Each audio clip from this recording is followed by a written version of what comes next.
Healthcare officials are trained to be ready at any given moment, but it's a difference and a different pressure when you're in the heat of the moment. Jacob Luthi shares a heroic story of how one student put her skills to the test. We were kind of getting sized for the jewelry, and then a lady fell right next to me. And of course, I knew it was an emergency situation, and so I just, went into action. On April 5th, Dr. Kylie Dunn was on a vacation with her friends in Charleston, South Carolina, when she was forced to put her education to use just a month before graduation. I began checking for a pulse, and the patient was having some agonal breathing and other signs of cardiac arrest. And so I knew at that moment, when I was unable to find a pulse, that she was in cardiac arrest.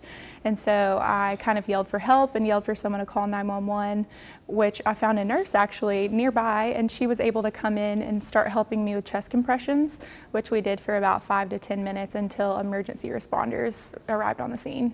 Dunn, who graduated with her doctorate from the Arkansas College of Osteopathic Medicine on May 18th, says her schooling supplied her with the confidence to act. We've had a lot of simulation training as far as, emergency situations go, and I think I just relied on my training from Arcom, and I think it proves that it works. But not everyone needs to be a doctor to gain this life-saving skill. I think it's very important that everyone is CPR certified. I think it should be a requirement for high school graduation, because even in a very populated area, the average response time is 6 to 6.5 minutes. Typically, people experience brain damage within 6 to 6.5 minutes. So performing those compressions will help keep the brain alive and the heart alive.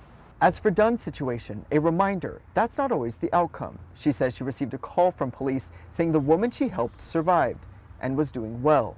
An unexpected vacation, but not an unprepared doctor. I learned in that moment there's two types of people in the world. One of them being the one who gets very uncomfortable in those situations and runs away, and the other being someone who's comfortable enough to act. And so learning that about myself, it made me a lot more confident going into residency. Kylie Ray Johnson Dunn.